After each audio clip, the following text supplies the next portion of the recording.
with that, we'll begin with our first question, and it's about policing. It comes from a woman who knows firsthand the difference that de-escalation training can make. For some context, we're going to show you a piece from a CityNews exclusive we aired last summer. The 911 call just moments before Michael McIsaac is shot in Ajax in December of 2013. Joanne plays it from her computer in a basement that's crammed with boxes of independent investigations her family has paid for. We hired a forensic scientist here in Mississauga to analyze all the audio recordings that we had. We've hired 2 investigators. Wynne McIsaac is highly critical of the SIU investigation that cleared Durham police in her brother's death. She has more than a handful of times met with the judge who will later this week release recommendations on the first major overhaul of the SIU in more than 2 decades. I'm optimistic he's going to suggest a lot of change, but do I think it's going to happen? No.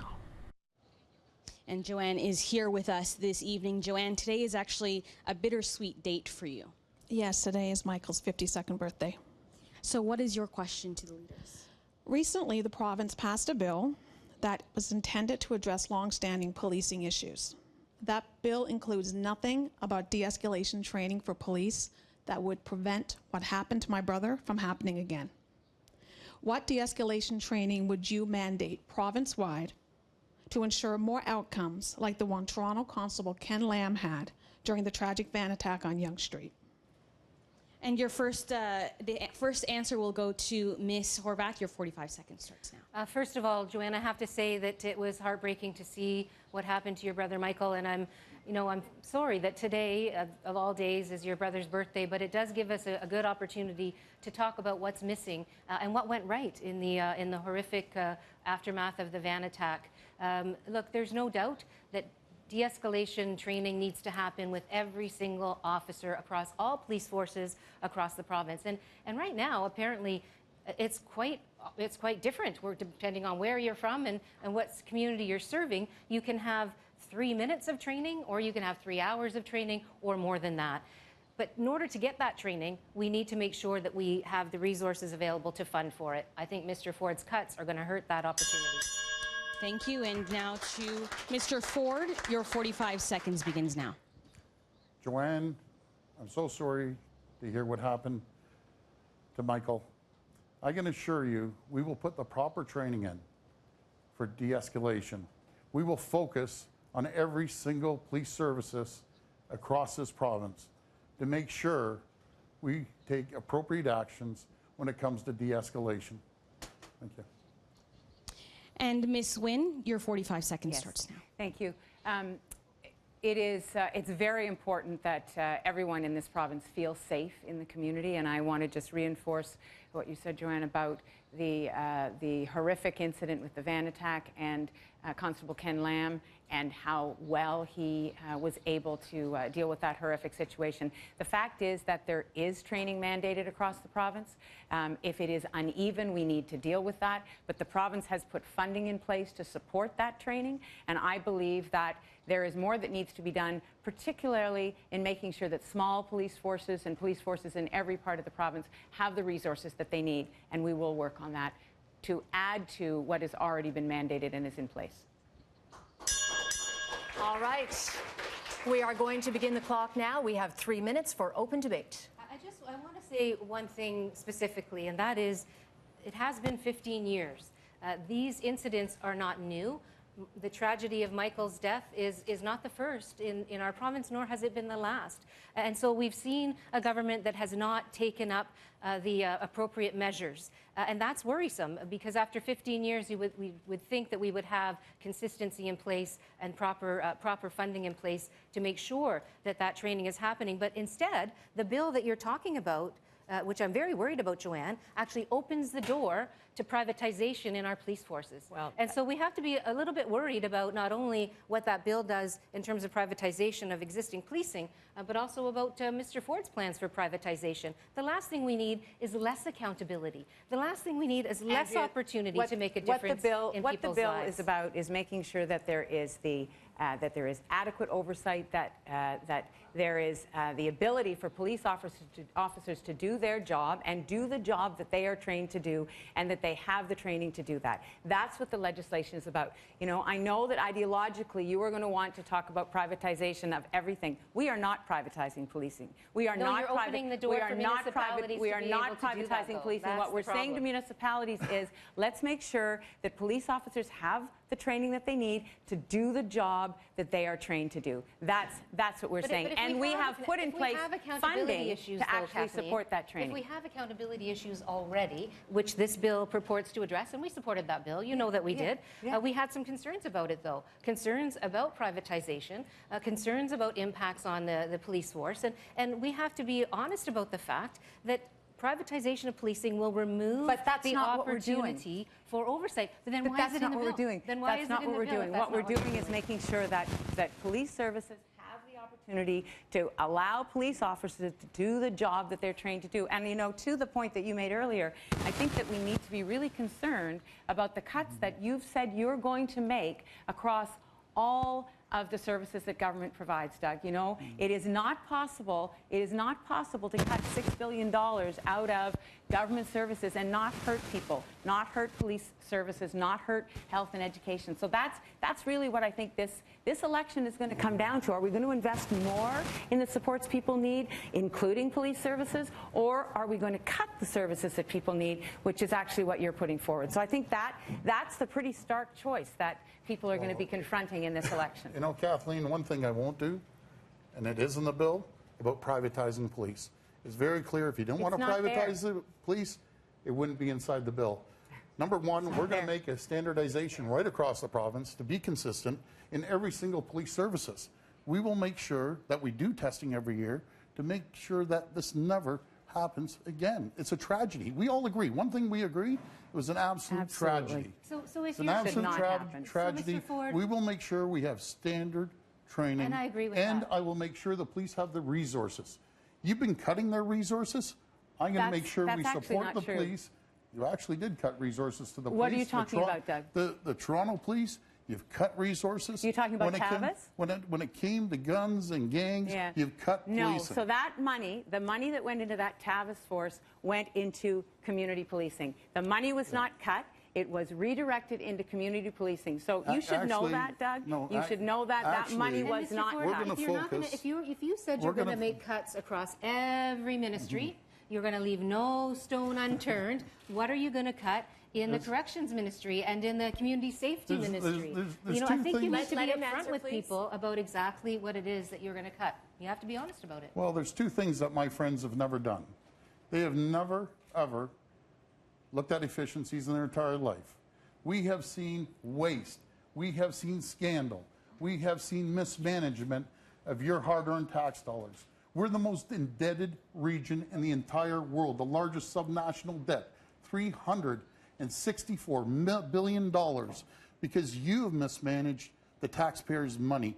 You believe in one thing. You believe, Kathleen, is tax, tax, tax. No. Spend. You know what? And we are. You don't comprehend I'm sorry. what our a time is dollar's up. worth We're for gonna the come back to taxpayers' this. money. We can come back to it at another time. Right now, we're going to move forward to our next question. And our next question, it's another hot button policing issue, one that many communities say has plagued them for decades. Just because I have headphones on, my hat's low, I deserve to be carded, that makes no sense. I don't think that just from looking at somebody walk in and their race, that you should just say, hey, let's stop him because he looks like a criminal. You're chilling outside of school, waiting for your friend to pick you up. And out of nowhere, a cop walks up to you and asks, let's see some ID, but you left your ID at home. What do you do? Well, there's an app for everything, and now we also have an app to fight back against carding. And joining me now is Christian Levine from Brampton. You are the app creator. That is correct. So what made you come up with this idea? Well, you know, I finished law school, and I was doing a lot of legal rights workshops, and I realized I need to create something tangible to give to workshop participants, or even those who couldn't come out and be part of the workshops themselves. And Christian joins us live here tonight. Christian, thank you so much for joining us. What's your question? Carding is now illegal, but it's still happening. If elected as Premier, what specific steps would you take to ensure that police and their forces are being held accountable? All right, Mr. Ford, your 45 seconds begins now. Well, one thing, I'm not going to introduce carding, and I'll have zero tolerance, absolute zero tolerance for anyone targeting someone based on the color of their skin. What I believe in community policing, getting the police involved with their community, working with the community, coming up with programs that are beneficial to the community and the police. That's what I believe. And I believe in also giving the police proper resources to do their job. Thank you. Ms. Wynne, your 45 seconds begins now. The practice of carding, and what that means is random street checks, police stopping people because of the way they look, because of the color of their skin, is illegal in Ontario, as you have said. I think it's great that you've developed the app.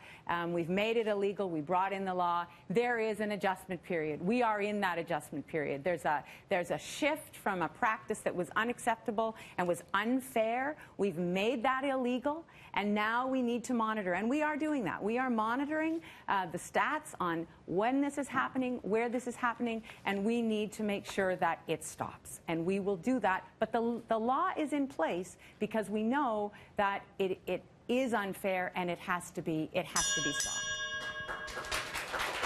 Thank you very much, Ms. Horwath. Your 45 seconds begins now. Sure, thank you very much. And Christian, thank you for the question. And it's really a sad state of affairs that you had to even develop that app in the first place. And so thank you for taking that leadership role that you took. But it really does speak to the way that too many young people are treated, in their own communities, in their own neighborhoods. I mean, we have an overrepresentation of black youth in the criminal justice system. We have an overrepresentation of black children in the child welfare system. These are the results of 15 years of Liberal government. There should be no carding. There should be no loopholes to allow carding by another name. Carding should be banned in Ontario. New Democrats have been clear about that, and I will restate it now. Banning will not exist, carding will not exist under the NDP. Thank you. And now our 3 minutes debate begins. So the fact is that carding has been banned, and to suggest that this is a practice that's just started over a decade ago is just unrealistic. The reality is that many jurisdictions, including Ontario, have grappled with what is a manifestation of systemic racism. I mean, that's the reality. When someone is stopped because of their skin color or the way they look, that is systemic racism at work. And that's not to blame any one person or group. That's the reality that we deal with. We have brought in a law that bans carding. We have brought in a law that says, police officers have to be trained and understand how to change that behavior. That's the period that we're in right now. We're monitoring this. I know that it's still happening in some places. I know that we have to be vigilant and make sure that police officers have the training that will help them change that behavior that is ingrained in them and may have been used for many, many years. The other reality is there's no other jurisdiction that has fixed this. We are actually in the cutting edge in terms of having that legislation in place. But it has lasted a very, very long time. And in fact, I'm proud of the work of the carding in Ontario. A long time. The problem that we've had in Ontario, though, is that it hadn't been addressed in many, many years. And in fact, it was the guy who's now the leader of the federal NDP who took up the banner in partnership with community voices to force the government to pay attention to this issue. And we're proud of that work because you have to name it. When you see racism, you have to name it and then take responsibility to act. And for years and years, that action didn't happen.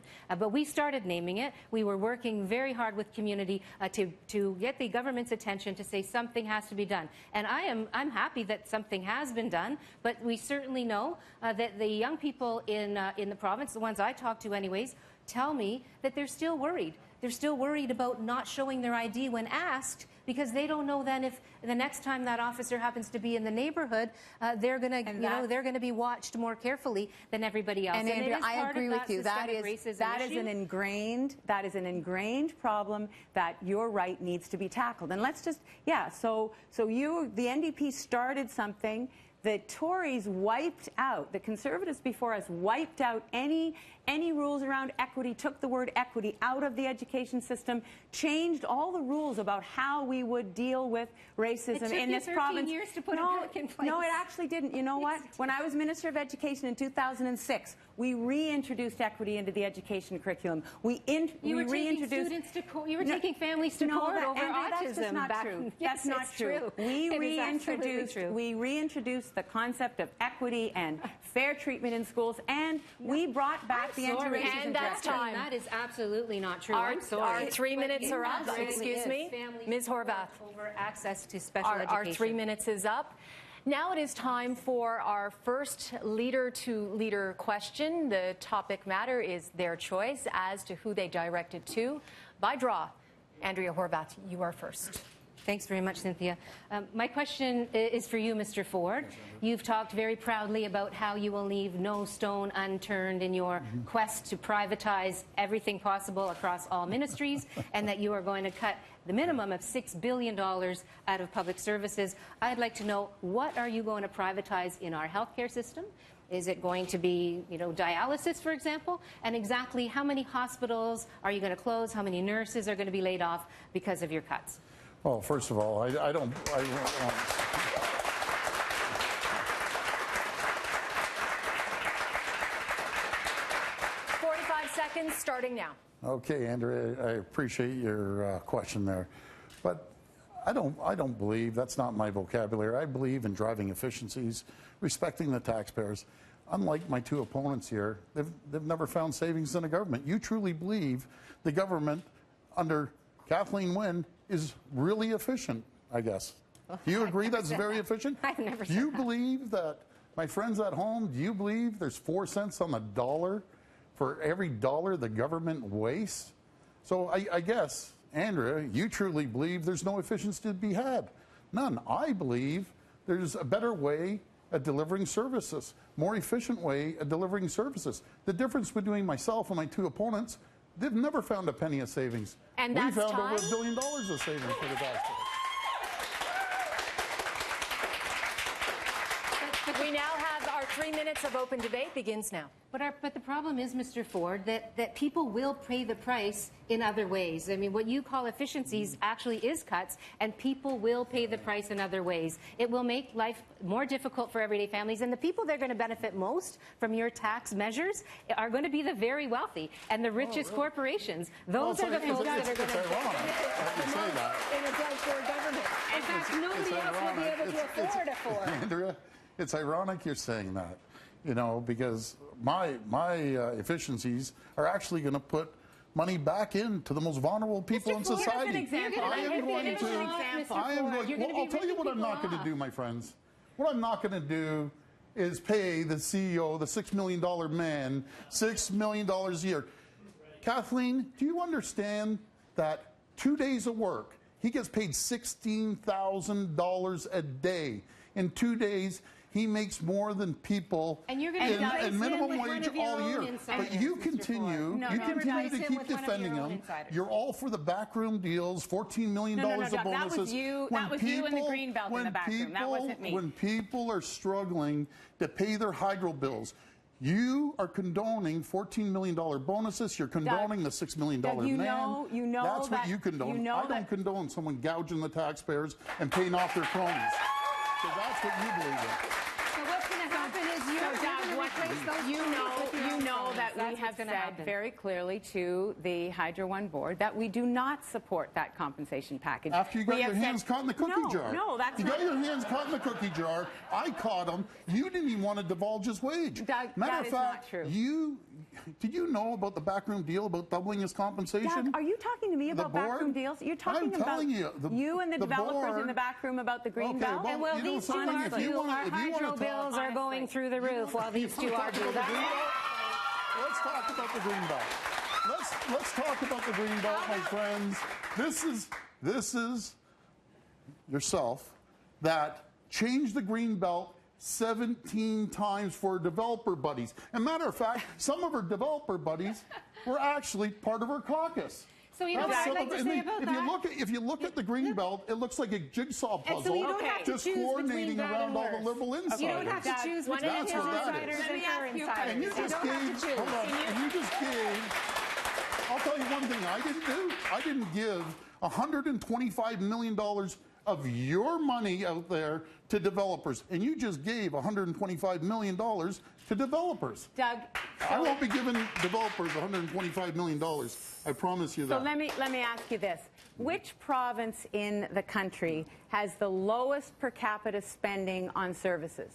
Which province in the country has the most efficient government in terms of per capita spending on services? I can tell you one thing. That's Ontario, it's sure not Ontario. It is. It's not Ontario. Ontario. It is Ontario. Well, it is Ontario. And that's time. And if I may say, and that's time. Kathleen, you obviously don't understand numbers. Mr. Ford, Ms. Wynne, that is time. This is the problem with Ontario right now, folks. You don't This is the understand. problem. You don't understand how healthcare works. You don't understand how education works. And that's time. One thing, when I'm premier, I won't be cooking the books like you have. You were cooking the books. You were hiding the books from the Auditor General. Mr. Ford, Ms. Wynne, you were cooking the that books. It's is very time. clear. Our 3 minutes and I'll tell you are one up. thing. I won't be making backroom deals like you make.